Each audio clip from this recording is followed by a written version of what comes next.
Papa Dudut. Magandang tanghali sa inyo at sa lahat ng mga kabarangay natin. Masaya akong makapagsulat sa inyo, Papa Dudut. Matagal na kaming sumusubaybay ng aking pamilya sa inyong programa. Ikagagalak namin, lalo na ng anak ko kapag marinig namin sa radyo ang aming kwento. Tungkol kasi sa aming mag-ina ang ibabahagi ko sa inyo. Ako si Kelly, 56 years old at isang single parent. Maaga kong naranasan ang pagiging ina, isang bagay na hindi ko inaasahan ngunit kinailangan kong tanggapin. Noong 18 years old ako ay nagkaroon ako ng karelasyon at nagkaanak kami. Si Christine ang anak namin, Papa Dudut. Pagkalipas ng ilang taon ay naghiwalay kami ng tatay ni Christine at sa akin napunta ang obligasyon ng pagpapalaki sa bata. Akala ko ay kakayanin kong buhayin ang anak ko ng mag-isa, Papa Dudut. Marami pa pala akong dapat na matutunan tungkol sa pagpapalaki sa kanya.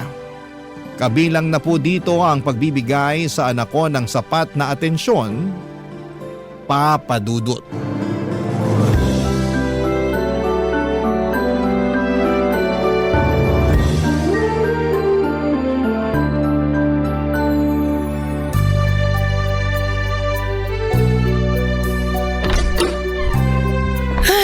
Nakauwi na sa wakas.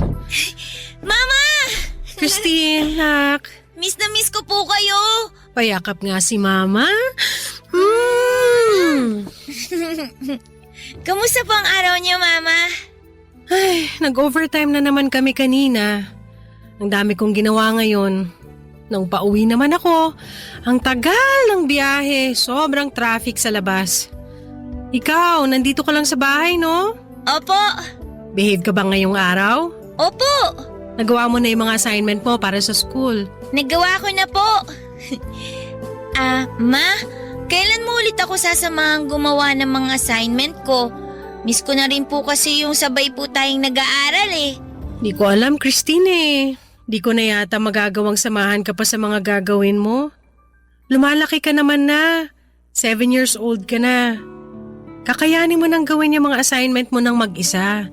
Sandali lang nga, ilalapag ko muna tong hawak ko. Ano po yung dala nyo? Bumili ako ng ulam natin. Di ko kaya magluto ng hapunan natin ngayong gabi. Pagod talaga ako galing sa trabaho. Ihain ko muna to sa isang mangkok. Ay! Ang kalat naman sa lamesa. Tingnan niyo po yung lamesa, Ma, oh. May dinrawing po ako. Ito po, oh. Tingnan niyo yung drawing ko, Ma. Ano ba naman to mga pangkulay mo? Iniwan mo na lang na nakakalat sa lamesa. Sa susunod, iligpit mo naman pagkatapos mong gamitin. Sige po, ililigpit ko na po. Alam mo namang wala ako sa bahay palagi eh. Hindi ko magagawang ayusin ang kalat mo. Yung school bag mo, naayos mo na ba? Opo. Ibalik mo na sa bag yung mga pangkulay mo para may magamit ka bukas sa klase, ha? Sige po, Ma. Ikaw na munang umasikaso sa sarili mo. Hindi na tayo tulad ng dati na nasasamahan kita palagi. Alam mong kailangan pumasok sa trabaho si Mama. Kailangan natin ng panggasto sa bahay. Opo. O siya, sige, ihahain ko na yung pagkain. Nakababad na ba sa sabon yung uniform na sinuot mo kanina? Hala, nakalimutan ko po. Nakalimutan mo na naman. Simpleng ibababad mo lang yung damit mo, hindi mo pa nagawa. Sorry po, Mama. Ilang beses kong sasabihin sa'yo. Lalabang ko pa yung mga damit mo, ibabad mo sa sabon para pagka-uwi ko, diretso ko nang malalaban. Sorry po talaga. Please, tulungan mo rin si Mama, ha? Nahihirapan si Mama pero kinakaya ko. Opo. Ay, sige na. Kumain ka na. Nihanda ko na yung pagkain mo. Sabay na po tayong kumain, Ma. Magpapahinga muna ako. Kukusutin ko pa kasi yung mga damit mo para may maisuot ka bukas. Mauna ka nang kumain. Ma, tingnan niyo po muna yung dinrawing ko. Magbibihis muna ako, papasok na ako sa kwarto, ha? Sige na po, Ma. Silipin niyo po kahit sandali lang. Tingnan niyo po. Ayan po. Dinrawing ko po tayong dalawa na magkasama po, tsaka nakasmile po tayo. Masayang-masaya po tayo, Ma. Tingnan niyo. Tignan ko mamaya. Kumain ka na. Pagkatapos mong kumain, ibabad mo sa tubig yung mga pinagkainan mo. Kailangan mo nang matutunang kumilos sa bahay para maasikaso mo yung sarili mo. Ipapaalala ko lang sa'yo na hindi tayo palaging magkasama.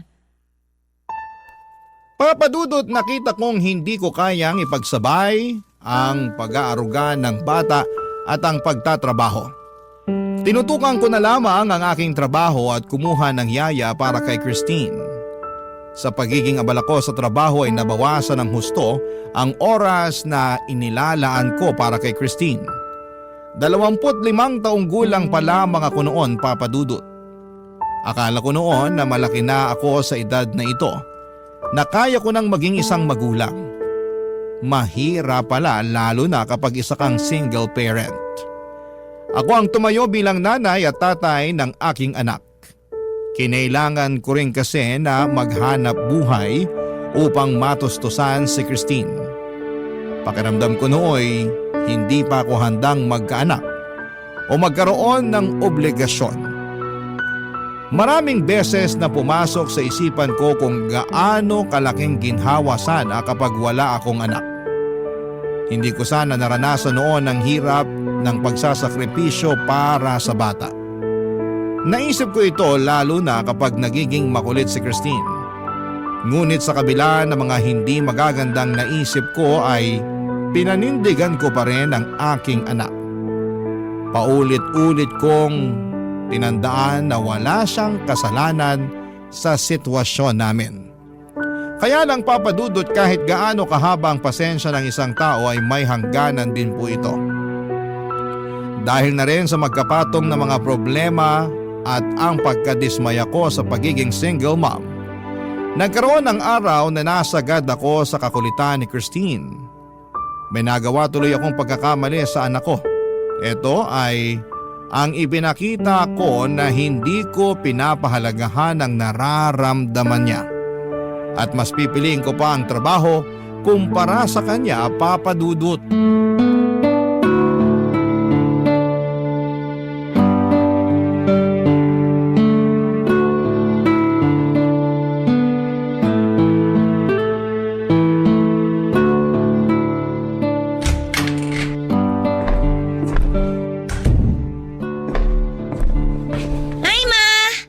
Gising na po pala kayo.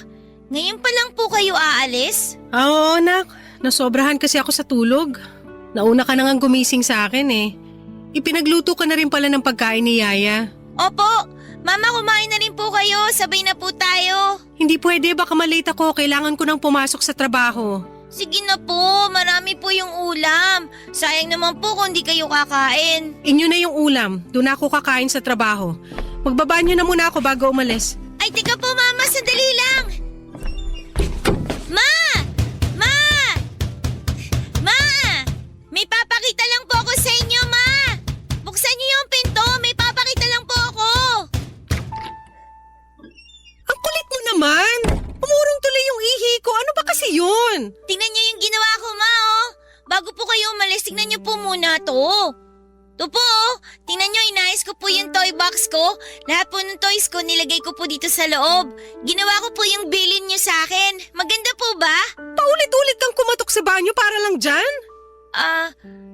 Sorry po, Mama. Mamaya ako natitignan yung ginawa mo. Alam mo na nga nagmamadali ako. Teka, saan na nga ba yung bag ko? Ito. Sa trabaho na lang ako iihi.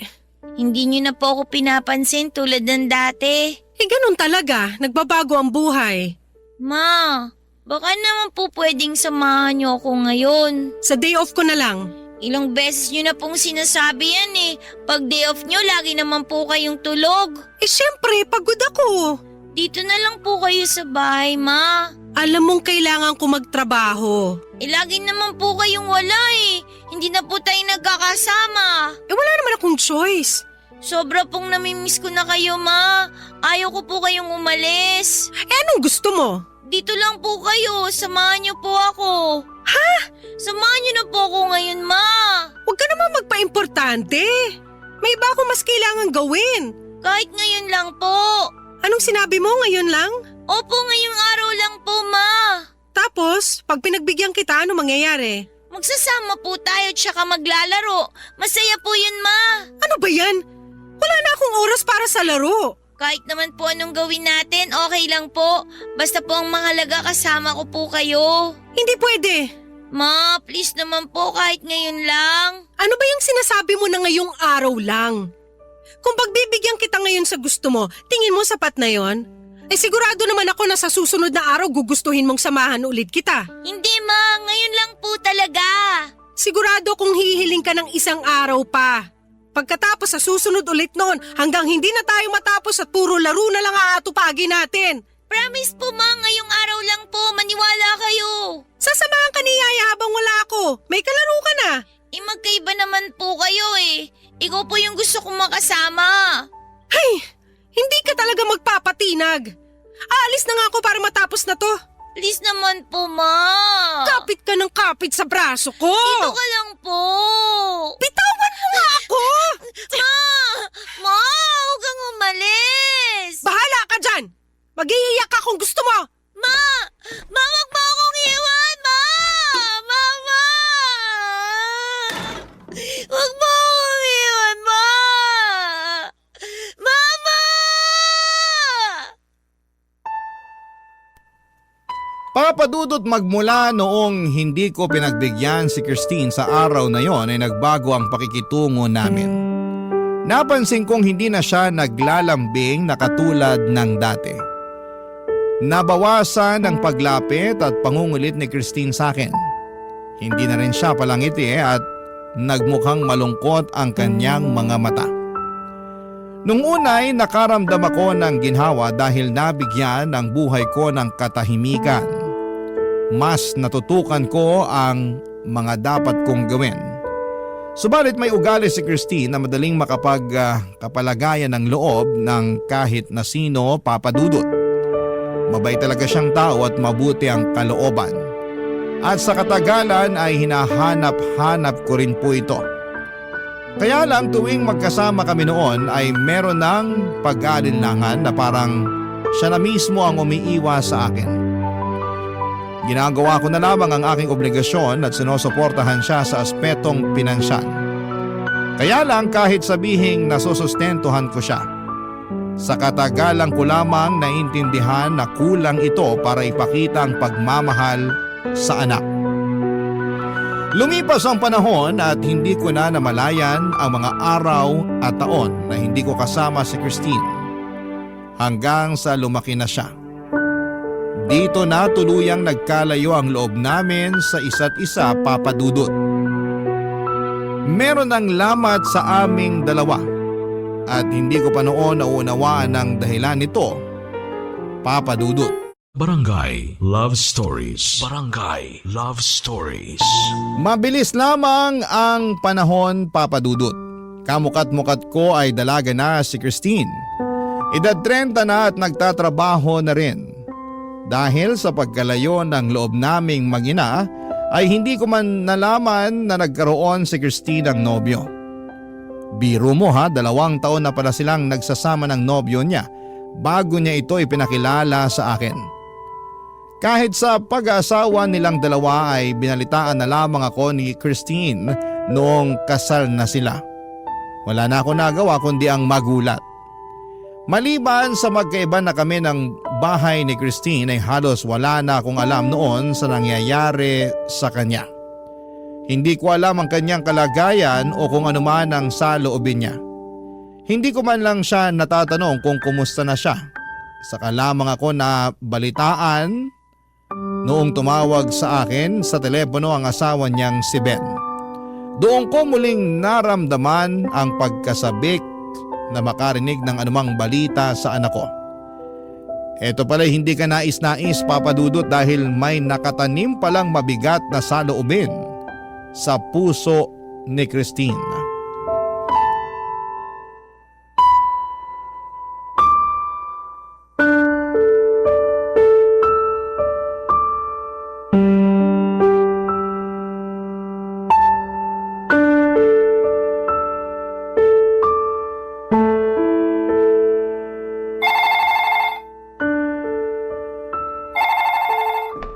Sino kaya itong tumatawag?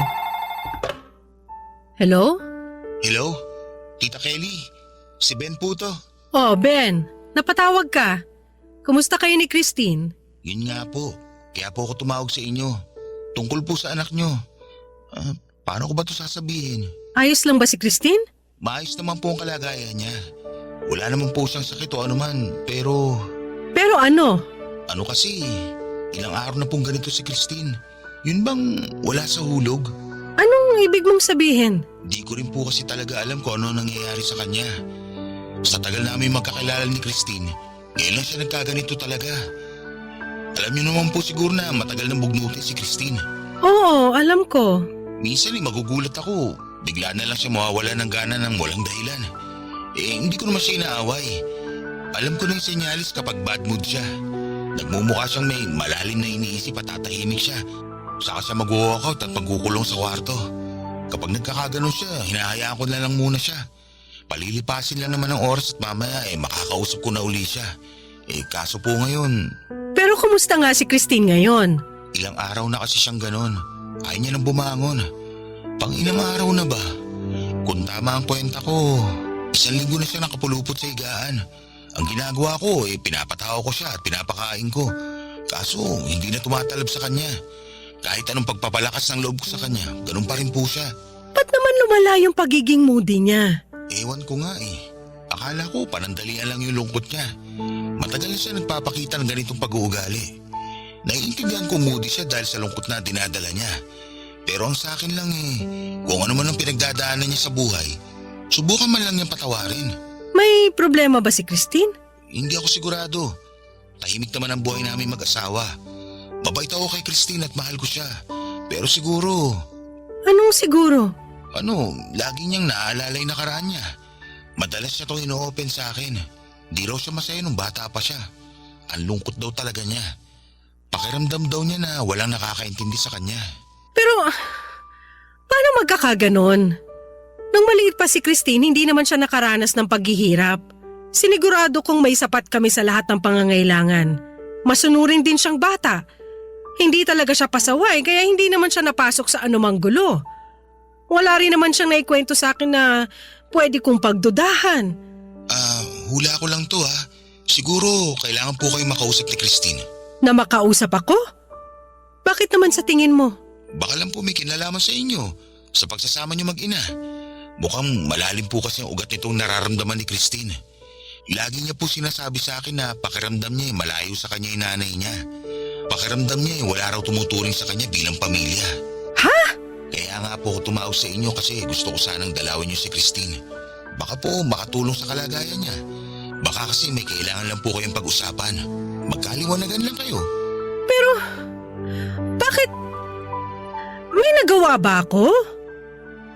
Iyan pala ang nararamdaman niya tungkol sa akin? Subukan na lang po natin. Puntahan niyo po siya at unawain niyo po. Sana pagbigyan niyo po ang hiling ko sa inyo. Kasi ayoko po siyang sumuko sa buhay. Papa Dudut, nag-alala ako sa pag-uusap namin ni Ben. Nalaman ko sa kanya na may pinagdadaanan si Christine. Seryoso na rin ang kalagayan ng anak ko upang sadyain akong kausapin ni Ben at humingi sa akin ng tulong. Nagtataka pa ako noon kung anong magiging suliranin ng anak ko. Gayong mukha namang maayos ang sitwasyon niya.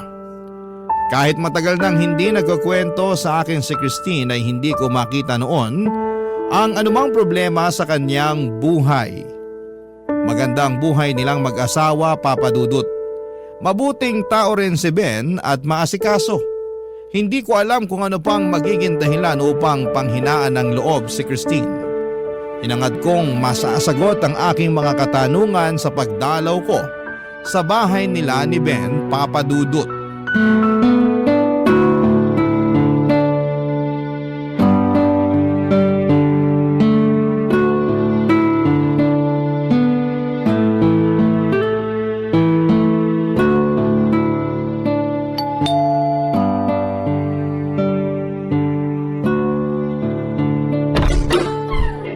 Tita Kelly! Ben, masaya ako makita ka ulit. Ngayon lang uli ako nakadalaw sa inyo.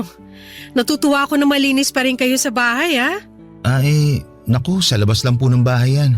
Dito pa lang po ako nakakalinis sa labas. Kaya lang, sa loob ng bahay, pagpasensya niyo na po at makalat.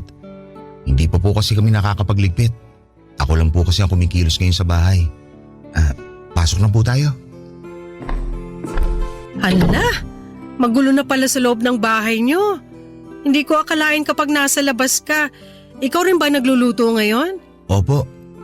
Sinisikap kong lutuin lahat ng mga paboritong ulam ni Christine. Pakonti-konti lang po siya kumain. Pero buti napapakain ko po siya kahit papano. Oh, nasa na nga ba siya? Nasa kwarto po. Hatid ko po kayo sa kanya.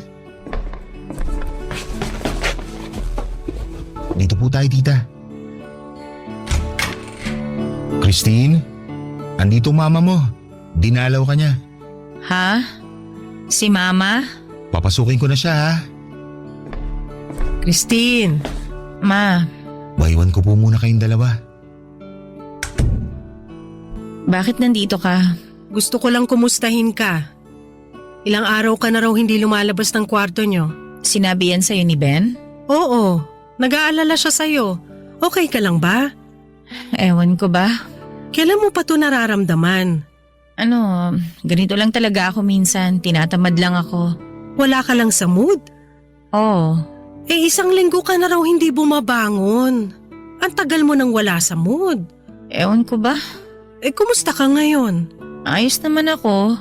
Kumain ka na ba? Baka nagugutom ka na. May gusto ka bang kainin? Bibilhin ko na. Okay na ako, Ma. Kung ano yung gusto mo sabihin mo lang. Wala naman akong gusto.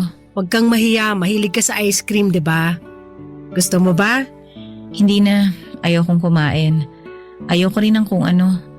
Hindi ko alam kung ano yung gusto ko o kung may gugustuhin pa ba ako. Ikaw bahala. Eh ano bang pakiramdam mo ngayon? Yung totoo? Wala. Wala akong nararamdaman. Manhid na ba ako kapag ganon? Hindi ka manhid. May nararamdaman ka kaya ka nawawala ng gana. Ang tanong, ano yung nararamdaman mo? Hindi ko alam eh. Hindi ko talaga alam. Tingnan mo nga, hindi mo na naaalagaan yung sarili mo. Kasi may bumabagabag sa'yo, may problema ka. Pero wala naman akong dapat problema, di ba? Dapat masaya ako eh. May nagmamahal sa akin. Nandyan si Ben.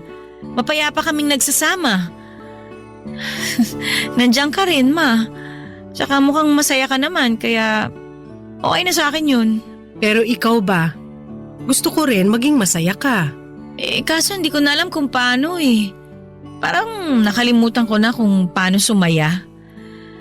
Tsaka, huwag mo na akong problemahin, Ma. Alam ko namang busy ka eh. Marami kang ginagawang importante. Kahit gaano ako kabisi, walang mas iimportante kesa sa'yo. Hindi. Sinasabi mo lang yan. Nakakaabala ako sa'yo, yun ang totoo. Ayoko mahirapan ka ng dahil sa akin. Kung ano-anong iniisip mo, hindi ka nakakaabala sa akin. Talaga ba? Bata pa lang ako eh. Tinuruan mo na akong maging independent para kayanin ko habang wala ka. Oh, tingnan mo ako ngayon. Kaya ko naman yung sarili ko. Sinikap ko na tumayo sa sarili kong mga paa para hindi na kita abalahin pa. O eto na, natuto na akong kumilos ng hindi ka kailangan hanggang sa hindi na kita hinahanap. Nasanay na ako nag-iisa, Ma. Di ba ito naman yung gusto mo? Oo, pero sa ikabubuti mo naman yan. Para sa akin ba talaga? O baka naman para sa sarili mo? Akala ko pag hindi na ako maging abala sa iyo matutuwa ka na magugustuhan mo ulit akong makasama. Pero ang nangyari mas lumayo ka pa eh. Kala ko mas mapapalapit tayo. Yun pala mas lumawak yung distansya sa ating dalawa. Nakita ko naman kasing kaya mo na mag-isa, kaya Hinayaan mo na ako, ganon. Tuwing tinatanong ako ni Ben kung kumusta yung kabataan ko, yung sinasagot ko lang malungkot ako. Pag kinukumusta niya tayong dalawa, mas lalong hindi ko alam ang isasagot sa kanya. Christine, Alam mo Ma, habang lumalaki ako, dami kong gustong i-share sa'yo ng mga bagay. Hinintay kong bigyan mo ako ng panahon. Pero sa kasasabi nyo ng mamaya na, nabaon ko na lang sa limot yung mga ikukwento ko dapat sa inyo. alam mo namang lagi akong pagod sa trabaho noon. Alam ko naman yun, May. Babad kayo sa trabaho dahil kailangan natin yun. Kaso ginamit mo rin palusot yun para iwasan yung kakulitan ko Pero makulit ka talaga nun. Siyempre, dati bata pa ako nun Natural naman sa bata yung maging makulit, di ba? Alam mong hindi na kita maaasikaso pa. Yun na nga Kaya kesa mapagod kayo lalo sa akin, pinaalagaan nyo na lang ako sa ibang tao. Hindi nyo nga lang masabi sa akin na ayaw nyo talaga akong makasama. Tingin ko nga, natuwa pa kayo nung nagsimula ako umiwas sa inyo Hindi ko alam na ganito yung nararamdaman mo. Wala naman kasi kayong pakialam sa akin.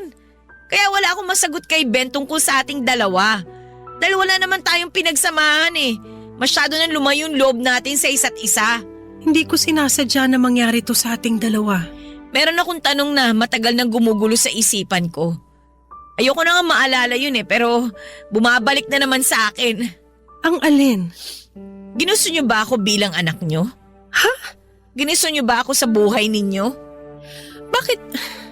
Bakit mo naman natanong yan? Ramdam ko naman yun Na ang tingin niyo kasi maaga kayo nagkaanak. 18 years old pa lang kayo nung dumating ako sa buhay niyo. Nangyari nang nabuntis kayo kaya nung nandyan na ako, tiniis niyo na lang. Napilitan lang kayo. Natanggapin ako. Pero iba naman talaga yung gusto niyo para sa sarili niyo noon, 'di ba, Ma? Kung may pagkakataon na mabago niyo yung nakaraan niyo, pipiliin yung wala ako sa buhay niyo. Kasi hindi sana mahirap yung buhay niyo kung wala ako. Nagawa niyo pa sana yung mga gusto niyo. Natupad sana yung mga pinapangarap niyo. Marami kayong pangarap pero hindi ako kasama doon. Sorry, anak. Hindi ko kakayanin kung totoo nga yung hinala kung hindi ako mahalaga sa inyo. Ginawa ko lahat para mapasaya kayo. Pero kahit ano palang gawin ko, kulang pa rin. Kasi ako mismo yung problema nyo Sorry, Ma. Sorry talaga kung nahirapan kayo dahil naging anak nyo ko. Kung pwede kong piliin na hindi dumating sa buhay nyo, gagawin ko yon para sa inyo. Mas pipiliin ko yung mawala kaysa mahirapan kayo. Kasi mahal ko kayo sa kabila ng lahat ng ginawa ninyo.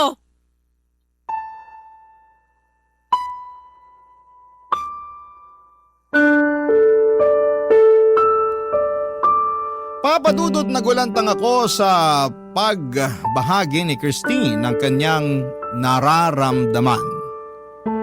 Nakonsensya ako sa mga sinabi niya dahil may katotohanan ito. Noong humirap ang buhay naming mag-ina ay maraming beses kong naisip na mas maginhawa sana kapag wala akong anak. Subalit hindi dahil naisip ko ito ay ginusto ko na itong mangyari. Hindi ko lamang lubos na naiwasang maipakita ang aking panandaliang saloobin. Alam kong hindi nararapat na maramdaman ni Christine ang aking sama ng loob sa obligasyon ko sa kanya. Nagkaroon ng depresyon si Christine nang dahil dito, Papadudot. Paulit-ulit kong tinatanong sa aking sarili kung kailan nagsimula ang depresyon ni Christine. Ang alaalang nangibabaw sa isipan ko ay yung maliit pa siya at nagpasama sa akin ng isang araw ngunit malamig ko siyang tinanggihan. Isang araw lamang ang hiniling niya pero hindi ko pa ito ibinigay sa kanya. Tinalikuran ko siya habang siya ay nagmamakaawang huwag siyang iwanan. Tumatak sa musmus niyang isipan na hindi siya mahalaga para sa akin. Papadudot nang naintindihan ko ang kinalabasan ng ginawa ko ay lubos akong nagsisi. Kung pinahalagahan ko lamang ang paghangad ng anak ko na pagtuunan ko siya, lumaki sana si Christine na buo ang kanyang puso. Hindi sana siya nagkaroon ng malaking buwang sa damdamin niya. Matindi ang naging emosyonal na pananakit nito kay Christine. At pinaaabot ko pa ito ng ilang dekada. Ang malala pa dito ay nangyari na ang lahat at alam kong hindi ko na kailanman mababago pa ang nakaraan, Papadudot. Barangay Love Stories. Barangay Love Stories. Papadudot, sumigaw ang aking konsensya na malaking pagkakamali ang nagawa ko kay Christine. Hindi ko man tanggap noong una ang naging kalagayan namin ay mahal ko pa rin ang anak ko, Papadudot. Hindi ko sinadya o ginusto na masaktan siya. Ayaw ko nang maramdaman niyang hindi siya mahalaga para sa akin. Ngunit hindi ko alam ang gagawin gayong nangyari na ang lahat. Noong araw na nag-usap kami ay walang tigil ang pagbuhos ng aking luha. Kahit hanggang sa pag-uwi ko sa aking bahay, pinagnilayan ko ang mga sinabi ni Christine.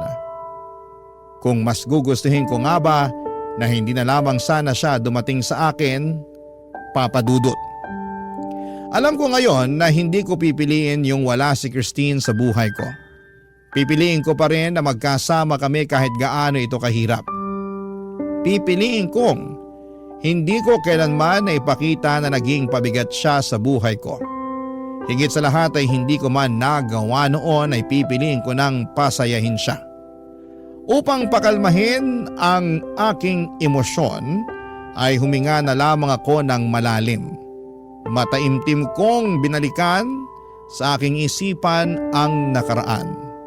Inilarawan ko dito ang mga ninanais kong mangyari kung maibabalik ang panahon.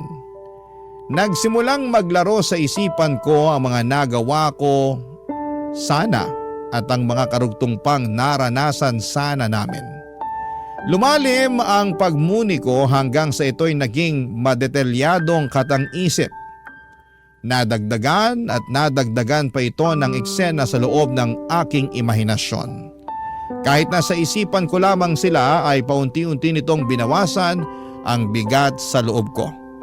Pumikit ako at tumuloy sa aking imahinasyon ng nakaraan kung saan ay magkasama kami ni Christine noong siya'y maliit pa. Papa Dudut, binalikan ko ito ang araw na nagpupumilit si Christine na samahan ko siya.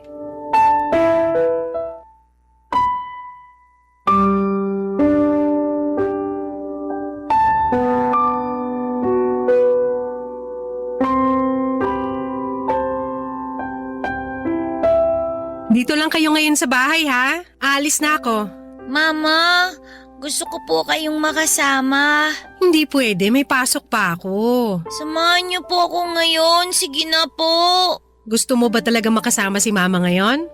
Eh alam mong may trabaho pa ako. Lagi na lang po kayong wala dito sa bahay.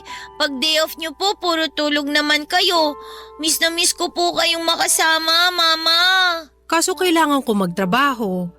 Para rin naman sa'yo itong ginagawa ko eh. Eh, kailan po ba tayo magsasama ulit? Kailan ko po kayo makakasama? Sige na naman po ma, kahit ngayong araw lang po. Dito lang po kayo.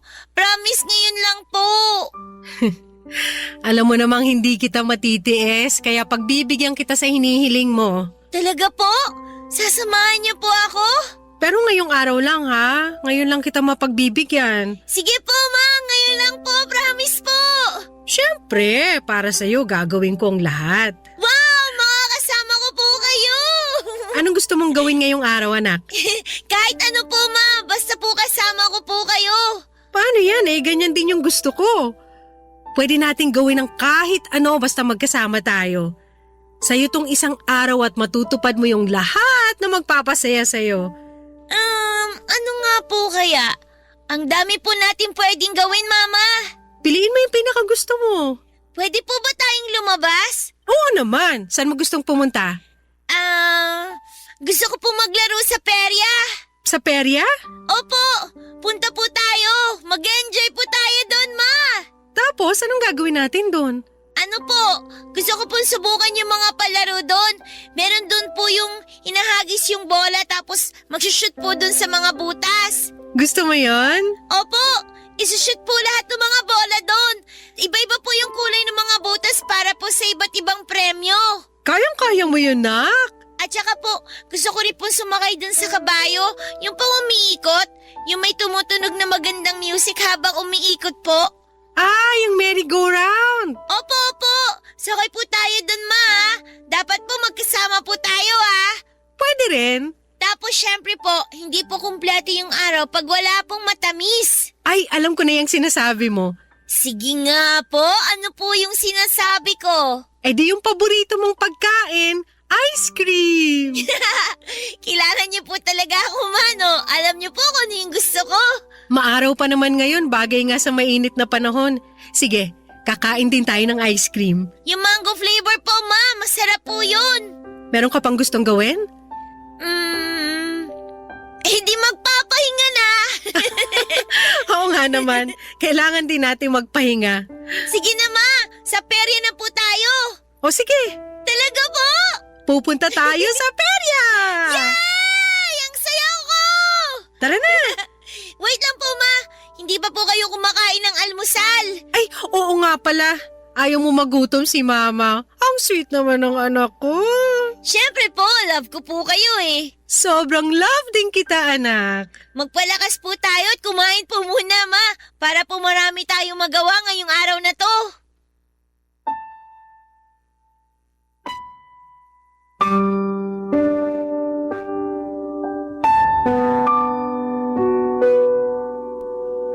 Papadudot sa imagination ko ay ginawa namin ang lahat ng gusto ni Christine. Pinuno ko ito ng makukulay na detalye. Nagsimula ito sa bahay, nagalmusal kami at masaya daw siya dahil muli niya akong nakasama sa hapagkainan. Ipinakita niya sa akin ang iniligpit niyang lalagyan ng mga laruan at sinabi ko na sobrang proud ako sa kanya. Binigyan ko ng day off ang yaya ni Christine at tumuloy kaming mag-ina pagpunta sa perya. Noong nasa perya na kami ay sinubukan namin ang mga palaro doon. Tinupad namin yung mga bidalak na gawin ni Christine. Marami pa kaming naranasan sa imagination ko. Naramdaman ko ang lahat ng ito mula sa simoy ng hangin hanggang sa himig ng merry-go-round, pati ang lamig ng sorbetes na tinikman namin. Nakita kong puno ng ligaya ang anak ko. Pagsapit ng gabi ay bumalik kami sa bahay upang magpahinga. Sinamahan ko siya sa higaan upang siya ay patulugin na. Nagpasalamat siya sa akin dahil sobrang saya daw ng naging araw niya. Nagyakapan kami, bagay na sa imahinasyon ko lamang muling nagawa sa kanya. Nagsabi ako sa kanya ng I love you at bumigkas ng salitang yakap-ulap.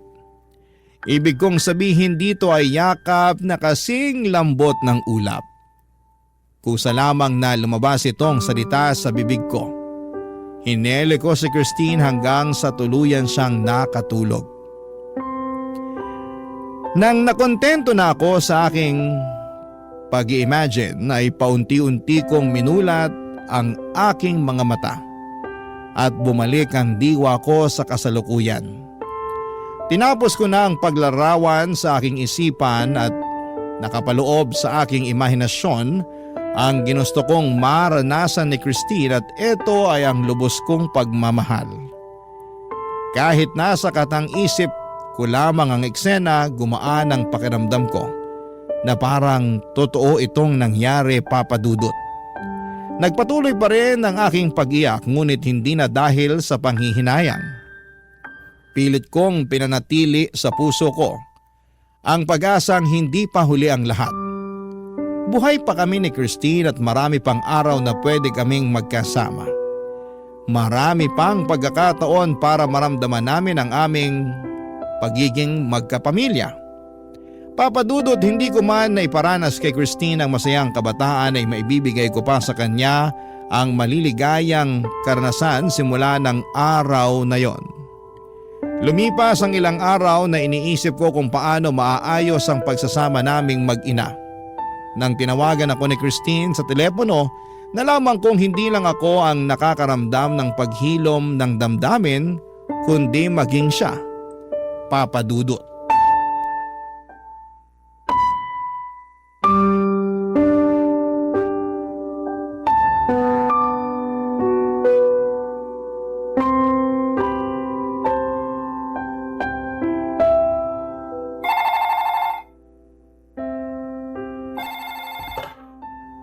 Hello?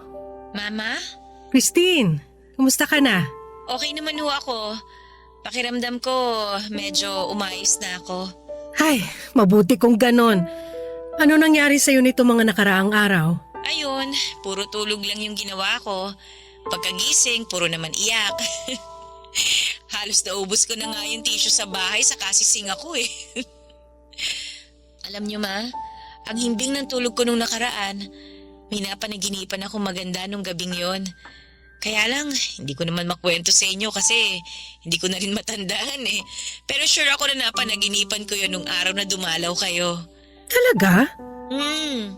Pagkagising ko nung kinabukasan, medyo gumaan yung pakiramdam ko. Pinagluto ako ni Ben noon tsaka sabay kami nag-almusal. Tapos sinabi pa niya na natutuwa daw siya kasi ginaganahan na raw ulit akong kumain. Nag-aalala nga raw kasi siya kasi baka pumayat ako lalo eh. Kontento na raw siya sa kaseksihan ko. Huwag ko na raw itodo pa. Buti nakakakain ka na. Akalain mo yun, ma? Tulog lang palang kailangan ko para gumaan yung pakiramdam ko. Buti nakakapagbiro ka na rin. Siguro natatanggap ko na lang ang lahat, ma.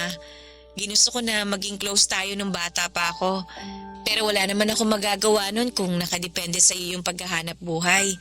Na-realize ko na kaya mo ginawa yon para hindi ako mahirapan. Ikaw yung nagpakahirap para mabigyan ako ng mas magandang buhay. Christine, gusto ko sanang humingi ng paumanhin sa'yo. Bakit naman, ma? Kasi naiparamdam ko sa'yo nung minsan na hindi kita pinahahalagahan. Hindi ko sinasadyang saktan ka. Patawarin mo ko kung minsan nagdadalawang isip ako sa presensya mo sa buhay ko. Mahalaga ka sa akin. Kung uulitin ko man ang nakaraan, pipiliin ko pa rin harapin yung anumang hirap basta't para sa ikabubuti mo. Ma, okay na yon. Napapressure ka rin kasi dati eh. Kahit malamig kang makitungo minsan, alam ko namang mahal mo talaga ako. Sorry naranasan mo pa yung katarayan ko. Sorry ma, naranasan mo rin yung pagiging moody ko. Naisip ko na kinailangan ko maintindihan yung side mo. Wala ka rin namang choice nun, kundi isang tabi muna ako eh. Dahil hindi mo naman ako masusubaybayan, pinaalagaan mo ako sa ibang tao para siguraduhin hindi ako mapapabayaan. Alam ko nang para sa akin din talaga yun, ma, yung ginawa mo mga desisyon na yun. Hindi biro yung pinagdaanan mo para sa kapakanan ko. Ibig sabihin lang nun, talagang mahalaga ako para sa'yo. Sobra pa sa sobra, nak. Hindi mo naging perfect yung nakaraan natin, ma. Ang mahalaga, ginawa mo yung best mo para sa akin. Kaya sobra po ako nagpapasalamat sa iyo, ma. Salamat, nak, sa pag-iintindi mo sa sitwasyon natin. Nag-decide na rin pala po ako Na ano? na aalagaan ko na po yung sarili ko. Aba, dapat talagang alagaan mo yung sarili mo. Sige na po. Concern na po talaga kayo sa akin. Ayaw nga pala, ma. Lalabas po ako mamaya para bilhin yung mga kailangan. Tapos maglilinis din kami ni Ben ng bahay. Nakita niyo naman na sobrang kalat dito sa amin. Masaya talaga ako marinig yan. Ginaganahan ka na rin kumilos. Alam ko po kasi na mahal niyo ako ni Ben. Matanong nga pala kita, Ano po yun, ma? pwede ba kitang dalawin minsan para makasama ka? Ma naman, tinatanong pa ba yan? Siyempre! Welcome na welcome po kayo sa amin. Namimiss ko na nga po kayo makasama ulit eh. Kaso ngayon na ba kayo dadalaw? As in ngayon na? Nako, pwede po kayong pagkatapos na lang namin maglinis ng bahay, ma? Nakakaya po kasi sa inyo eh. Sige, abangan ko yan. Namimiss ko na yung kakulitan mo eh. Oo nga, kaya magkita na tayo kapag pwede ka na. O siya, mag-aasikaso na rin ako. Ipagpatuloy mo lang yan, ha, Christine? Okay, ma. Bye-bye po. Love you, ma. Yakap ulap. Yakap ulap? Teka, saan galing yung salitang yan? Ewan ko ba, ma? Bigla na lang lumabas sa bibig ko eh.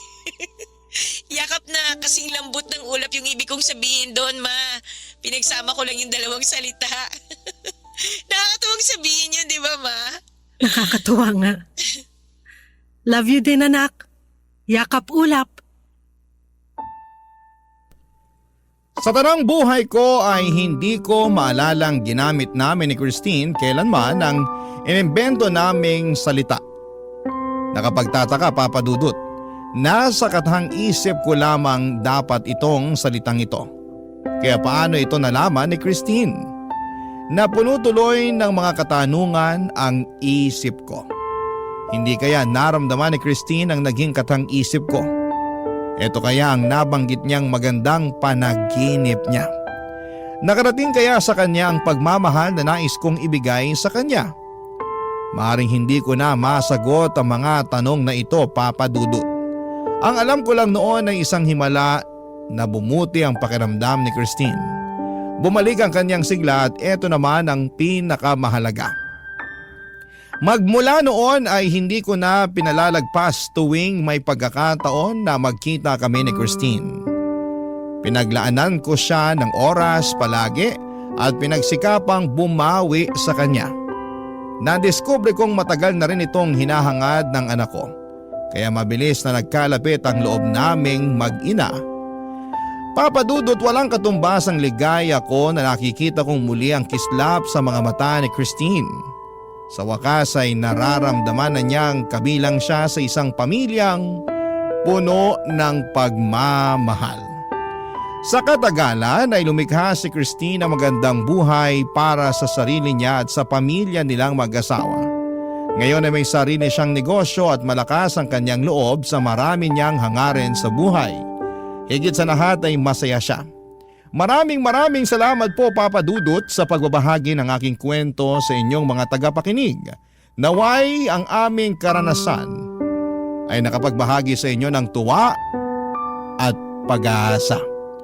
Thank you sa inyong lahat sa Barangay Love Stories. Ang inyong forever kapuso at kabarangay, Kelly. Mas masarap daw ang burger kung may palaman na keso. Senyales din daw yon na mas nakakaangat ka na sa buhay mo kumpara noon. Ikaw, kabarangay, anong paborito mong pagkain na hindi mo nagagawang bilhin noon? Dear Papa Dudut, isang mapagpalang araw po sa inyo at sa mga kabarangay nating nakikinig ngayon. Sana po ay nasa mabuti kayong kalusugan habang binabasa ninyo ang sulat ko na ito. Art na lamang po pala ang itawag ninyo sa akin. Hindi ko po tunay na pangalan dahil marami akong kaibigan at kakilala na nakikinig sa inyo sa araw-araw. At sigurado ako na makikilala nila ako sa oras na marinig nila itong kwento na ibabahagi ko ngayong tanghali. 39 years old na ako at nagtatrabaho sa isang financing company dito sa Makati. Ang sabi nila ay maswerte ka raw kapag nagkaroon ka ng isang tao sa buhay mo na hindi mo man kadugo pero parang parte na rin ng pamilya mo. Yung taong laging nandyan para sa'yo. Yung tao na hindi ka iiwanan, lalo na sa oras na nahihirapan ka sa lahat ng bagay. Lalo na sa sarili mo. Yung tao na masasabi mong nakatadhanang makilala mo at maging parte ng buhay mo. At masasabi ko na nakilala ko siya noon. Si Divine ang best friend o BFF ko, Papa Dudut.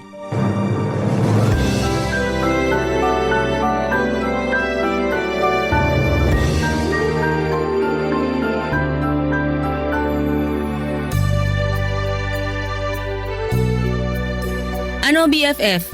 Anong masasabi mo dyan sa binabasa mong love letter na ginawa ko para sa nililigawan mong si Mela? Ayos naman. Nakornihan ka ba? Masyado bang malalim yung mga salitang ginamit ko dyan sa sulat?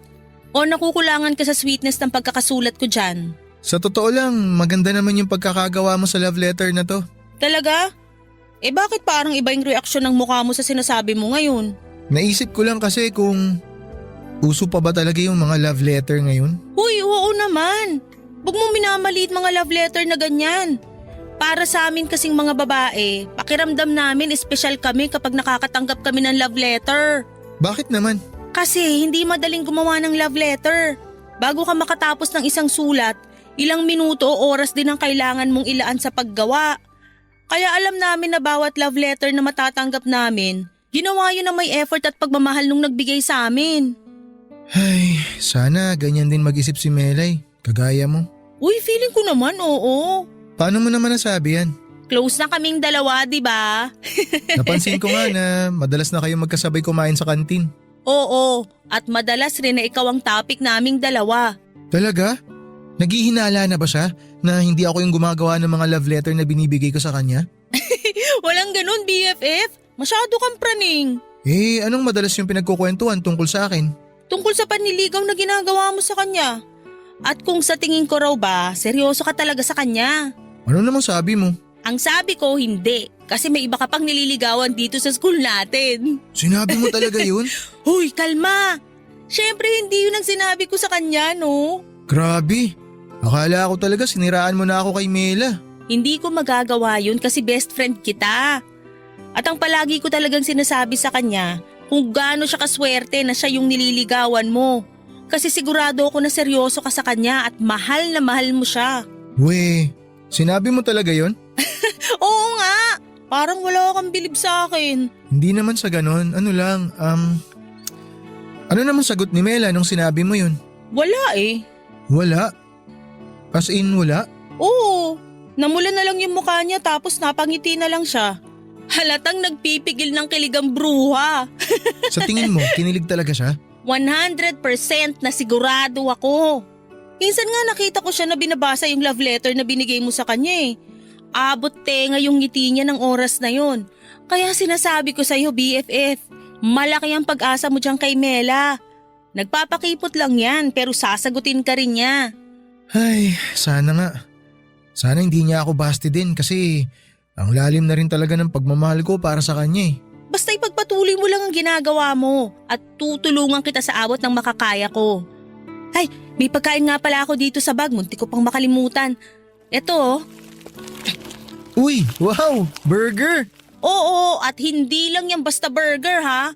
Cheeseburger yan. Nabili ko kanina kasi may extra pa sa allowance ko. Thank you ah. Kapag sinagot na ako ni Mela, ako naman palagi ang manlilibre ng cheeseburger sa'yo.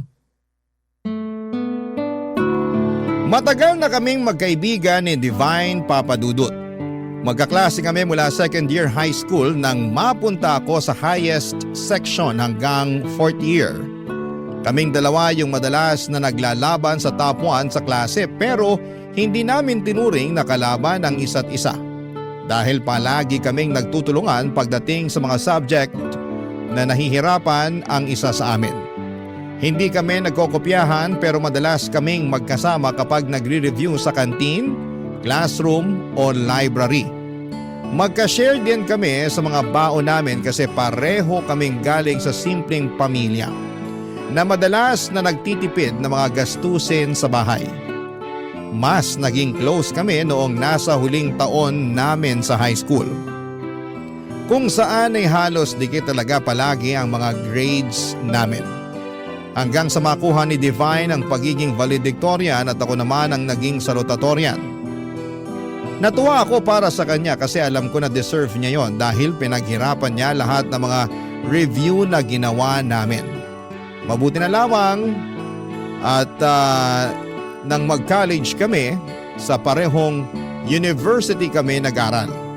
Kaya naman nagpatuloy ang friendship naming dalawa. Dahil mahusay siyang magsulat, siyang gumagawa ng love letter para sa nililigawan ko noon na si Mela. At nang sagutin ako ni Mela ay sobrang natuwa talaga ako.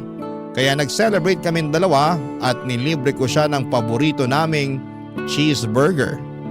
Tumagal palalo ang friendship namin ng BFF ko. Pati na rin ang relasyon namin noon ng girlfriend ko. Hanggang sa huling taon namin sa college, Papadudut.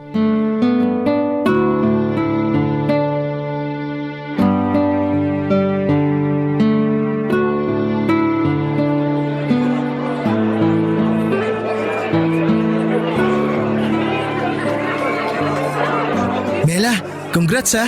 Congrats din sa'yo, Art. Sa wakas, mga college graduate na rin tayo. Oo nga eh. May gagawin ka ba mamaya? Iimbitahan sana kitang pumunta sa bahay kasi may celebration kami dun. May celebration din kami sa bahay namin eh. Ay, oo nga pala. Nawala sa isip ko na halos lahat naman pala tayo may kanya-kanyang celebration. Pasensya ka na. Ayos lang. itutuloy mo pa rin ba na mag-apply dun sa kumpanya na napagkwentuhan natin dati? Anong kumpanya yon? Yung advertising company sa Taguig? Hindi na ako tutuloy doon. Bakit naman? Nagbago na kasi yung mga plano ko. May nakita ka bang mas magandang kumpanya na balak mong applyan? Wala naman. Ay teka, ano palang ibig mong sabihin dun sa sinabi mong nagbago yung mga plano mo? Pupunta na kasi ako ng Canada sa susunod na buwan. Doon na rin ako maghahanap ng trabaho. Tutuloy ka sa Canada? Oo, gusto ko na rin kasing makasama ulit yung mga kapatid at magulang ko na nandun. Pero magiging okay naman tayong dalawa, di ba? Sorry, Bakit ka nagsusorry? Para saan? ayoko sanang sirain yung moment na to pero alam ko na hindi ko rin dapat to na patagalin pa. Mela, ano bang ibig mong sabihin? Ayoko maging unfair sa'yo kaya tinatapos ko na yung relasyon nating dalawa ngayon. Teka, hindi kita maintindihan. Bakit? Bakit kailangan mong tapusin kung ano yung meron tayong dalawa? Dahil dun din naman tayo pupunta, di ba? Sa oras na mag-LDR tayo, mauuwi lang din tayo sa hiwalayan. Kaya habang maaga pa, mas mabuting maghiwalay na tayo kaysa masayang ang oras natin. Pero hindi ba natin pwedeng subukan?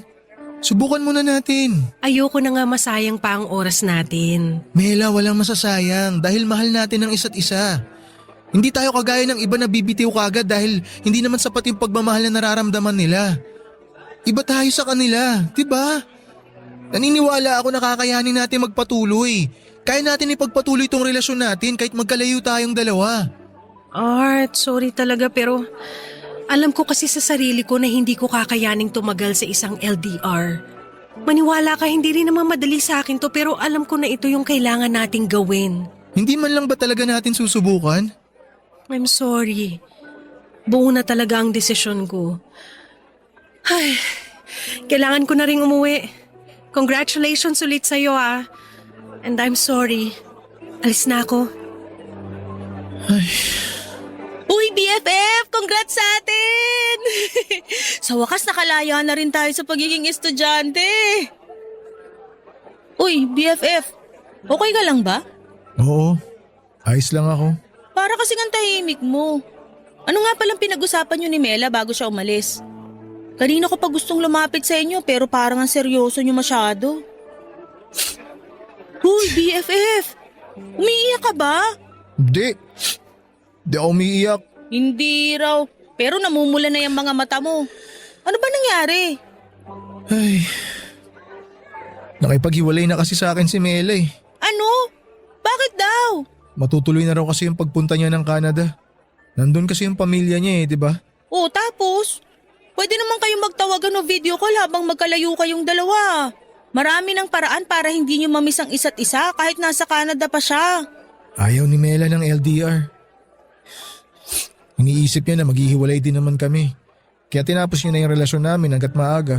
Ang babaw naman niya mag-isip. Hindi niya man lang binigyan ng pagkakataon yung relasyon nyo. Pinakiusapan ko rin siya kanina eh, nasubukan namin na mag-LDR pero ayaw niya talaga eh. Ayaw niya raw na magsayang kami ng oras. Masyado namang mahina ang loob ni Mela para bitawang kakagad. Hayaan mo na. Wala naman ako magagawa kasi nakapagdesisyon na siya. Ay nako, wag mong hayaan na tuluyang masira ang araw mo. Marami pang ibang babae dyan at tutulungan pa kita maghanap ng kapalit ni Mela. Ikaw talaga. Kung ano-ano na naman yung sinasabi mo. Pero alam mo, tama ka. Hindi ko dapat hayaan na masyadong maapektuhan yung sarili ko. Tara na lang sa bahay namin. Kumain tayo dun. Nagluto si mama ng mga paborito kong pagkain. Hinihintay ko talaga sabihin mo yan eh. Tara na, BFF!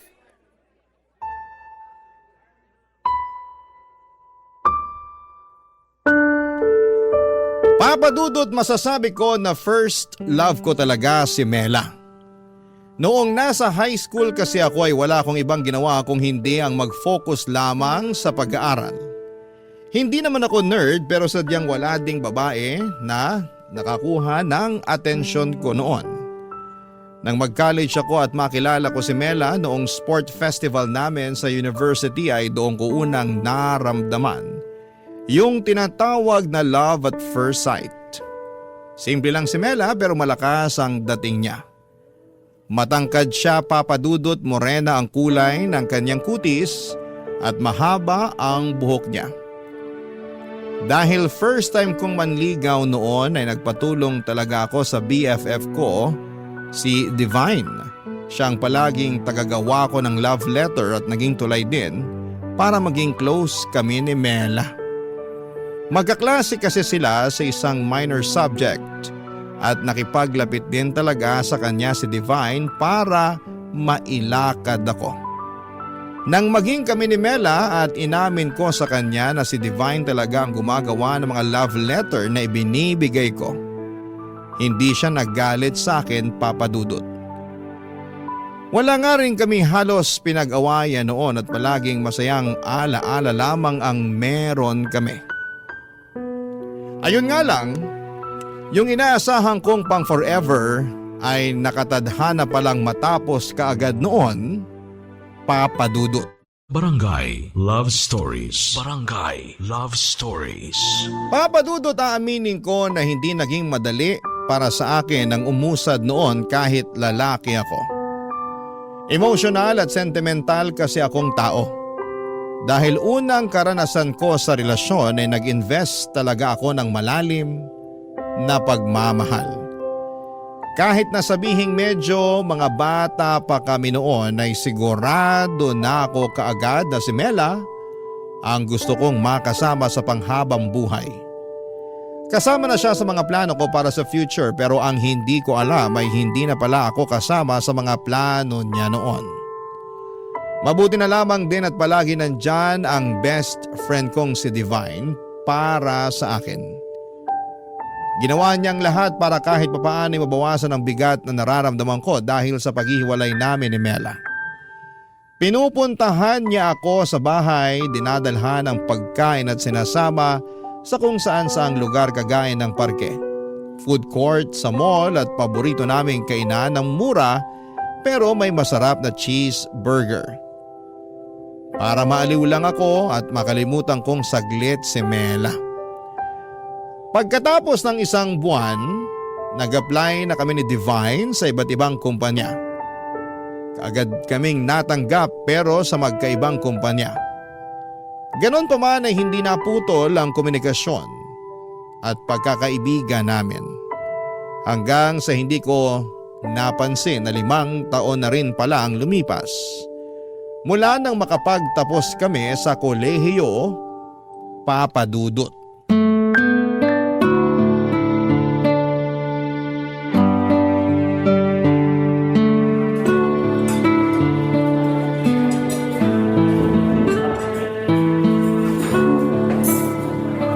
Congrats ha! Nag-promote ka sa trabaho, grabe. Ibang level ka na talaga. Uy, makaibang level ka naman dyan. Totoo naman. Kasi mula nung lumipat ka sa bago mong trabaho, 3 beses ka na agad na po-promote. Sa loob lang ng 1 taon yun ha. Ibang klase. Pinaghirapan ko rin naman lahat yun. Alam kong pinaghirapan mo lahat yun. Witness ako sa mga effort na binigay mo sa trabaho. Ako kaya madalas driver mo pa uwi kapag sobrang late ka na natatapos sa mga trabaho mo. Oh, bakit parang nanunumbat ka na yata, BFF? Uy, hindi no. Tuwang-tuwa nga ako kahit na 2 oras ako naghihintay sa parking. Kasi 2 oras ka naka-overtime. Grabe ka sa akin.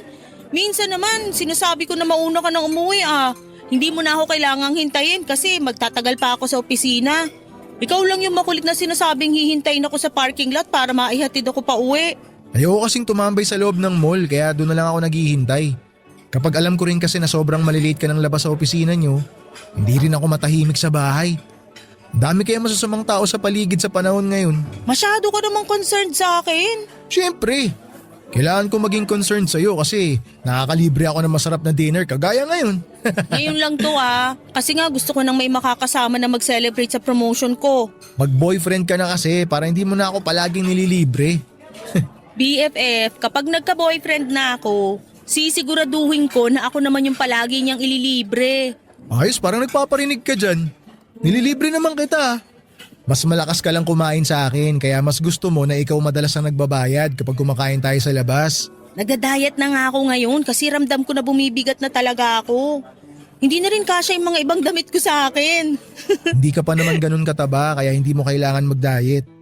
Pero thank you ah. Dito pa talaga sa mamahaling restaurant mo ako nilibre ng dinner ngayon. Minsan lang naman kasi to. Saka wala rin naman ako ibang makakasama na mag-celebrate ng milestone ko na to. Parang pinalalabas mo na napipilitan ka lang nakasama ako ngayon ah. Medyo. Hoy, ang honest mo naman masyado. Syempre joke lang yun. Pero BFF, ang bilis ng panahon no. Dati cheeseburger lang nabibili natin. Ilang araw pa natin pag-iipunan. Minsan nga umaabot pa ng ilang linggo kapag pareho tayong gipit. Oo, lalo na nung huling taon natin sa college. Ang daming gastos. Sobrang bihira tayong makakain ng cheeseburger nun. At kung makabili man tayo ng burger, minsan wala pang cheese kasi hindi pasok sa budget natin. Grabe talaga yung pagtitipid natin nun. Pero nakasurvive tayo, di ba? Kung dati cheeseburger lang ang madalas mong nililibre sa akin. Ngayon, dito na sa restaurant na mamahalin. Nakakatuwa nga BFF. Kasi parehong maayos na yung buhay natin ngayon. At pareho din nating nakita kung paano umangat ang isa't isa. Thank you kasi palagi kang nandyan para sa akin BFF. Palagi mong pinaparamdam sa akin na hindi ako mag-isa sa mundong to. BFF mo ako, kaya hindi ako mawawala sa tabi mo. Ganun din ako sa'yo. Kahit anong mangyari, hindi ako mawawala bilang BFF mo. Papa Dudut, malaki ang pasasalamat ko sa friendship namin ni Divine. Pareho kasi kaming solong anak kaya pareho naming tinuring na parang kapatid na ang isa't isa. Hindi naman kasi lahat ng oras ay palagi kaming masaya ni Divine. May mga oras noon na talagang sinusubok ng panahon ang katatagan namin. Lalo na noong natanggal ako sa trabaho para sa kasalanan na hindi ko ginawa. Tapos yung pagkamatay ng lola ni Divine na tangi niyang kasama sa bahay dahil ulila na siya sa mga magulang. Yung mga panahon na parang kaming minagsaka ng mga pagsubok. Dinamayan namin ang isa't isa, Papa Dudut. Pinaramdam namin na palaging may dahilan ang lahat ng nangyayari sa buhay namin, na palaging may dahilan para bumangon kami at magpakatatag. At kung magkasama man kami sa mga downtime namin, hindi pwedeng hindi kami magkasama sa mga oras na umaangat na pareho ang buhay ng bawat isa. Saksi si Divine kung paano ko ginapang ang bagong trabaho ko. At saksi ako sa kung paano nagsumikap si Divine para sa sarili niya. Tahimik naman ang buhay ko noon at masasabi ko na kontento ako kung ano ang meron ako. Hanggang sa dumating ang araw na hindi ko inaasahan. Nasiraan ang kotse ko pero nagawa ko pang dalhin yon sa talyer. Nakakita ko ng isang coffee shop na pwedeng tambayan habang hinihintay na maayos ang kotse ko. At sa loob ng coffee shop na yon ay isang pamilyar na mukha ang nakita ko. Dahilan para hindi ko na mapigilan ang sarili ko na lapitan siya, Papa Dudut.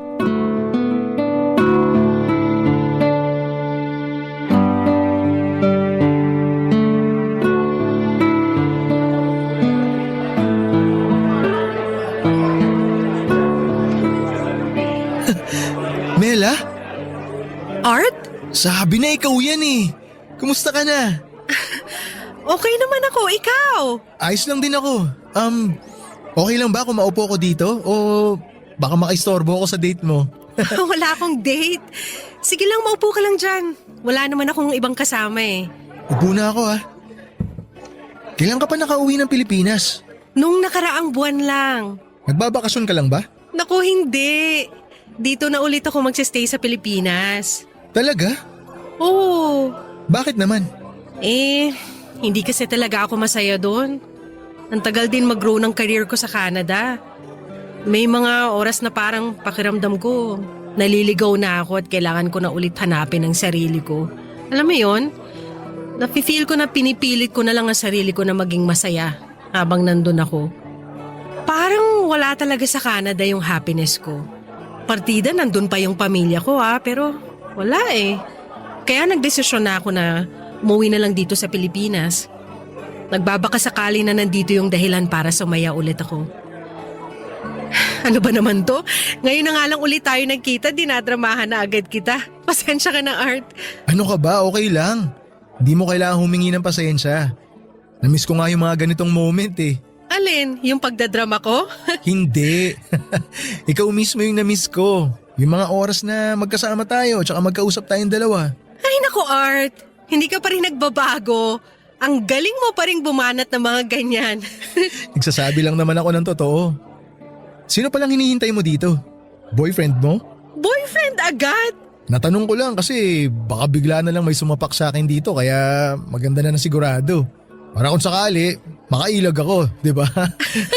Walang mananapak sa'yo. Kasi wala naman akong boyfriend. May imi-meet dapat ako na client para dun sa binebenta kong condo unit. Tumawag at nagpa-reschedule siya nung nandito na ako. Kaya nagkape na lang ako kaysa masayang ang punta ko dito. Meant to be siguro na makancel yung meeting mo para makapag-usap tayong dalawa. Ang bilis mo talaga mag-isip ng mga banat, no? Mabilis lang talaga gumana yung utak ko kapag ikaw ang kausap ko. Pero hindi nga. Wala ka pa talagang boyfriend? Oo nga! Never din ako nagka-boyfriend. Mula nung maghiwalay tayong dalawa. Bakit hindi mo ulit subukan na makipagrelasyon? Sigurado naman ako na may nanligaw sa'yo nung nasa Canada ka. Meron naman, pero hindi ko type eh. Parang hindi man lang sila pumantay sa level ng panliligaw at effort na ginawa mo para sa akin. Ako pa talaga yung naging batayan mo ha? Oo, kasi ikaw lang naman ang naging boyfriend ko. Ikaw ba? Sinong girlfriend mo ngayon? Wala akong girlfriend. Kagaya mo, never na rin akong pumasok sa relasyon pagkatapos natin maghiwalay. Wala kang girlfriend? Natsyempo lang na napadpad ka sa coffee shop na to? May problema kasi yung kotse ko kaya dinala ko muna sa talyer. Sakto, ito yung pinakamalapit na pwedeng tambayan kaya dito na ako dumiretso. Grabe naman yung coincidence na nangyari sa ating dalawa. Hindi coincidence to. Alam mo sa totoo lang, naniniwala ako na nakatakda talagang hindi sumipot yung client mo. Tsaka nakatakda rin na masira yung sasakyan ko. Kinailangan mangyari to para magkita ulit tayong dalawa. Para magkausap tayo ulit. Pwede. Pwedeng tama ka. Pero pwede ring hindi. Coincidence man o hindi, masaya ako na nakita kita ulit, Mela.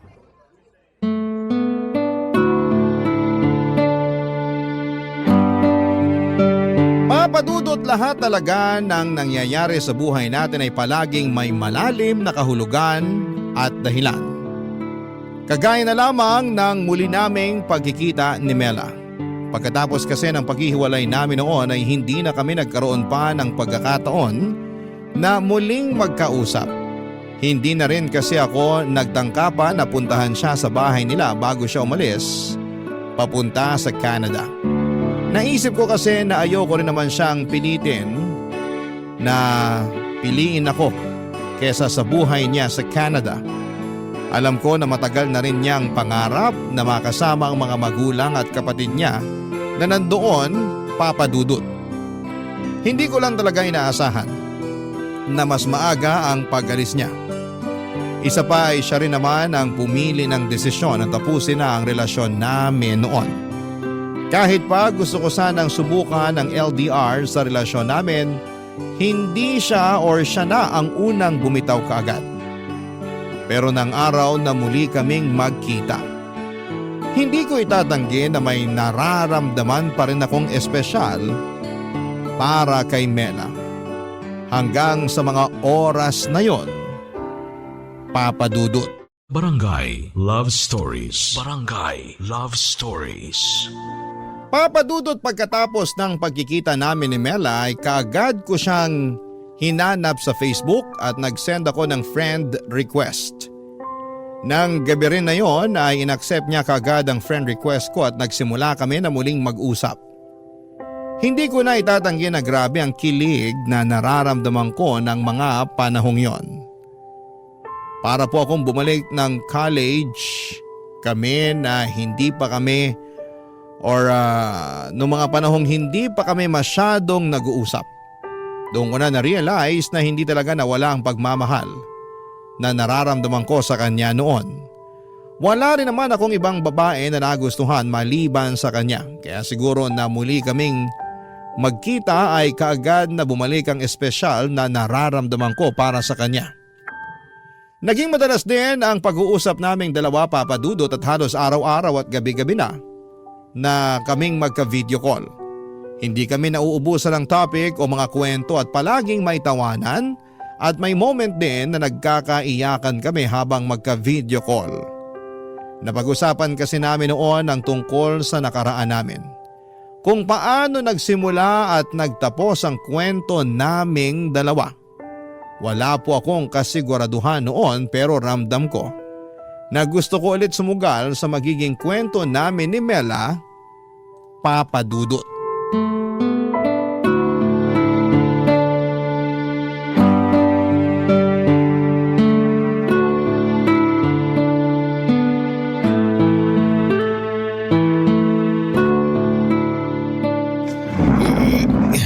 Konti pa. Ayan. Mukhang okay na tong pwesto ng lamesa ni Divine dito sa kusina. BFF, tapos ka na ba dyan? Halika dito sa sala kasi dumating na yung in-order ko merienda natin. Sige, punta na ako dyan. Sakto, nagugutom na rin ako. Uy, ang dami mong pagkain na in-order. Madami ba? Oh, ayan, may burger, spaghetti, soft drinks, fries, tapos may ice cream pa. Early dinner na yata to, hindi merienda. Naku, iba pa yung dinner natin mamaya, syempre. Kasi marami pa tayong gagawin. Marami pa nga mga naiwang gamit sa labas eh.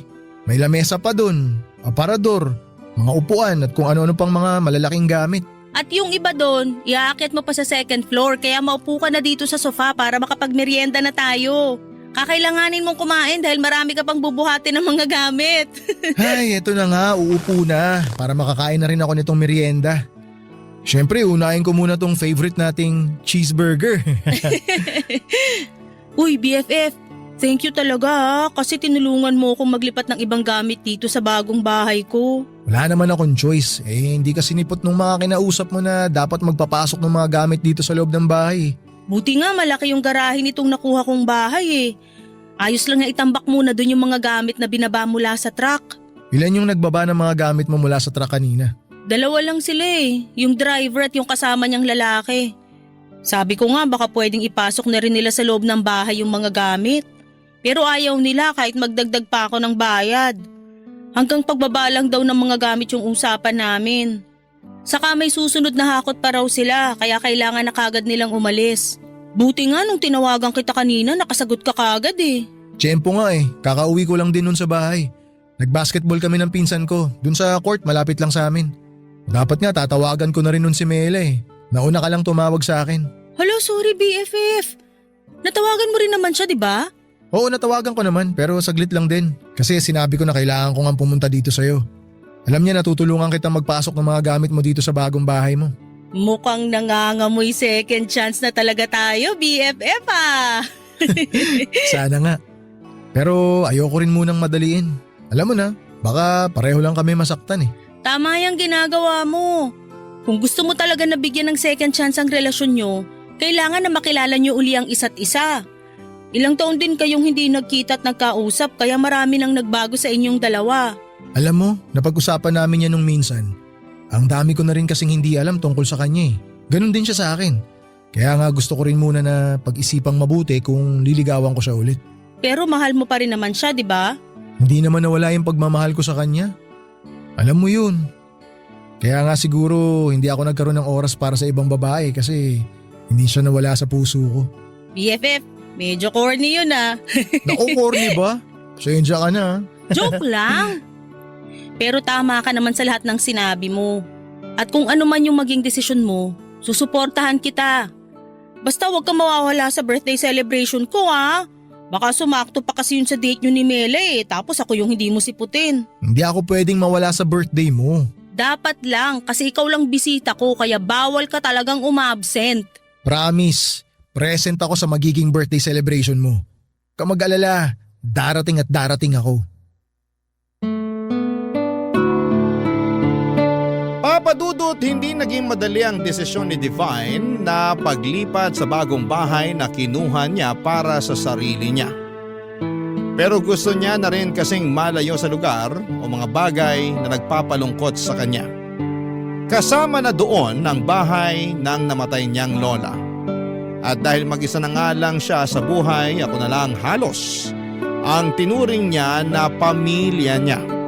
Kasama sa lahat ng masasaya at malulungkot na sandali ng buhay niya. Kasama sa lahat ng mga espesyal na araw at oras para sa kanya. Masaya din si Divine nang malaman niyang muli kaming nagkakamabutihan ni Mela. Ang tagal niya raw na hinintay na muling magkita kung gaano kasaya ang mukha ko habang nagkukwento ako. Ang tagal niya raw hinintay na maging masaya ulit ako at boto pa rin daw siya kay Mela para sa akin kasi mabuting tao ito. Wala siyang kahit na anong nakikitang mali kung bigyan man namin ng pangalawang pagkakataon ng kwento naming dalawa.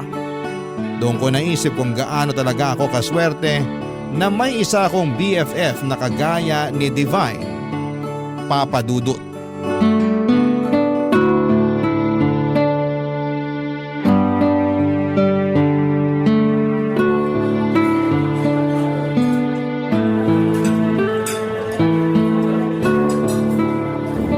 Tagal naman ni Mela.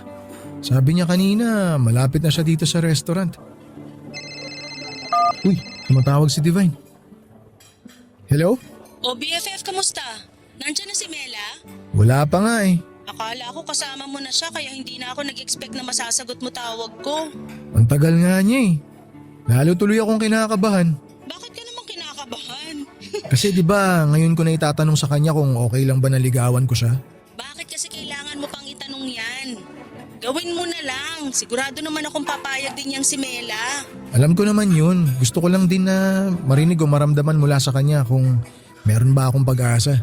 Nako, kahit magpustahan pa tayo, sigurado ako na may pag-asa ka pa rin sa kanya, BFF. Kayo lang naman to masyadong pakipot eh. Alam niyo naman na gusto niyo pa rin ang isa't isa pero nagpapakiramdaman pa rin kayo. Kasi nga ayaw namin pareho na madali ng lahat sa aming dalawa. Oo, ilang beses ko nang narinig yan at sigurado ako na sa oras na magkabalikan na kayo, sa kasalan na ang diretsyo niyo ni Mela. Sana nga magdilang anghel ka. Isasama ko yan sa mga hihilingin ko mamaya para sa birthday ko. Uy, huwag kang mawawala ha. Dapat bago mag alas 12, nandito ka na sa bahay ko. Oo, hindi ako pwedeng mawala sa birthday sa lubong mo. Kung gusto mo, isama mo na rin si Mela mamaya. Ayos lang yun sa akin, BFF. Next time ko na lang isasama si Mela. Basta hintayin mo ako dyan. Pagkatapos namin mag-dinner, dyan na ako didiretso sa bahay mo. Asahan ko yan ha. Oo, promise. Oh, eto na si Mela. Papalapit na siya dito sa table ko. Tawagan kita ulit mamaya. Sige, good luck. Bye! Thank you. Bye. Art! Sorry ngayon lang ako. Walang kaso yun. Upo ka na. Thank you. Sobrang traffic kasi. Akala ko malapit na ako pero napalayo pa pala. Gapang din dun sa dinaan ng shortcut ng driver ng TNVS ko eh. Alam mo, napapansin ko minsan pag di sinusunod ng driver yung map, mas lalong napapalayo eh, no? Kaya siguro mas maganda sabihin na lang natin na sundin kung ano yung nasa mapa. Para pareho kayong hindi mainis sa biyahe, di ba? Sige, sa next date natin. Sino pala yung kausap mo kanina sa cellphone? Si Divine. Kinukumusta lang yung date natin ngayon. Aww, nakakatuwa talaga yung friendship nyo ni Divine. Sobrang tagal na, no? Oo nga eh. Nakakaumay na nga rin siya minsan kausap. Uy, grabe ka naman sa kanya. Baka nakakalimutan mo na kung hindi dahil sa mga love letter na ginawa niya noon, hindi mo ko mapapasagot. Biro lang yun. Pero alam mo, akala ko talaga magagalit ka sa akin nung nalaman mo na hindi talaga ako yung sumusulat ng mga love letter na binibigay ko sa'yo. Sa umpisa pa lang naman, alam ko nang sulat ka mayon ng babae. Tsaka at least, inamin mo sa akin kesa naman nalaman ko pa sa iba. Kaya ayos lang yun. Mabait din naman si Divine at close na rin kami noon. Mabait talaga yung BFF ko na yun. Minsan lang sobrang daldal kaya nakakaubos ng lakas. Oo, may pagkamadaldal nga siya. Naalala ko noon kapag magkasama kami, wala siyang ibang sinasabi kundi puro tungkol sa'yo. Palagi kanyang binibida sa mga kwento niya. Ay, bigla ko tuloy na miss ang BFF mo. Minsan isasama ko siya kapag kumain tayo sa labas. Sige, gusto ko yan. Pero teka, ano nga pala yung gusto mong sabihin na binanggit mo sa chat kanina? Gusto mo umorder na muna tayo ng pagkain? Ang gusto ko, sabihin mo muna yung gusto mong sabihin. Bali Huwag kang kabahan. Sabihin mo na yan para maka-order na tayo ng pagkain natin. Ay, sige sasabihin ko na. Ang totoo kasi, gusto ko lang itanong kung okay lang ba na naligawan kita ulit. May nakakatawa ba sa sinabi ko? Sorry. Hindi ko lang mapigilang matawa kasi hindi mo naman kailangang itanong pa yan. Gawin mo kung anong gusto mong gawin. Wala naman ako nakikitang problema kung liligawan mo ko. Baka nga hindi na kita pahirapan masyado eh. Talaga? Oo. Pero kailangan mo pa rin akong ligawan. At ipakita mo sa akin na seryoso ka pa rin sa nararamdaman mo para sa akin. Naku, kahit hindi mo sabihin, yan na yan ang gagawin ko. Pero ngayon pa lang, nagpapasalamat na ako sa'yo. Thank you sa pangalawang pagkakataon na binigay mo sa akin. At this time, mas patutunayan ko sa'yo kung gaano ako kaseryoso. Tsaka kung gaano kalalim yung nararamdaman ko para sa'yo. Papadudot yon ang unang official date namin ni Mela. Napakadami naming napag-usapan ng gabi na yon. Binalikan ulit namin ang mga naging kwento naming dalawa. Yung mga pinagdaanan namin bilang college student, bilang magkarelasyon at bilang mga tao na pinili ang magkaibang landas. Sa dinner na yon pa lamang ay medyo napaluha na kami habang magkausap. Parehong nagpipigil na sobrang mapaiyak. Pareho rin kasi na hindi naging madali ang pinagdaanan namin bago kami muling nagkita. Pagkatapos naming kumain sa restaurant ay pumunta pa kami sa isang coffee shop. At doon ay nagpatuloy ng kwentuhan naming dalawa. Mas malalim na pag-uusap hanggang sa hindi namin namalaya ng oras. 2:00 na ng madaling araw nang maihatid ko siya sa bahay nila at nag-drive na kaagad ako papunta sa apartment ni Divine. Hindi na siya sumasagot sa tawag ko at inisip ko na baka nakatulog na rin siya. Excited akong pumunta at magkwento sa kanya noon. Excited ako na sabihin na muling madurugtungan ang kwento naming dalawa ni Mela. Pero nagulat ako nang makarating ako sa apartment niya at makita na maraming tao sa labas at may mga sasakyan din ng pulis. Wala si Divine sa loob ng bahay pero nanlambot ang mga tuhod ko at hindi ko na napigilang maiyak nang malaman ko ang nangyari sa kanya. May narinig daw ang mga kapitbahay na malakas na sigaw na humihingi ng tulong mula sa bahay ni Divine. Nang pumunta sila doon ay nakita nilang duguan si Divine at kakatakas lang na magnanakaw na sumaksak sa kanya. Nahuli kaagad ang magnanakaw pero hindi na nagawa pang iligtas ang buhay ng kaibigan ko. Bago pa man siya makarating sa ospital sakay ng isang ambulansya ay tuloy na siyang binawian ng buhay. Sobra talaga akong nagsisisi noon at iniisip ko na kung hindi ako na-late sa usapan namin, kung nasamahan ko siyang salubungin ng birthday niya, kung dumating lamang ako sa tamang oras ay buhay pa siguro siya hanggang sa ngayon. Mahigit 10 taon nang nakakalipas mula nang mangyari ang lahat ng ito.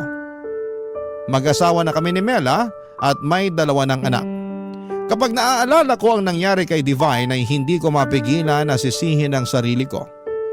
Nasa isip ko pa rin na kung pinuntahan ko kaagad siya ng gabi na yon siguro ay walang nangyaring masama sa kanya. At sana sa ginawa kong pagsulat na ito ay mabawasan ang bigat na nararamdaman ko hanggang sa mga oras na ito. Maraming salamat po Papa Dudut kung sakali man na mapili at mabasa ninyo ang kwento ng buhay ko.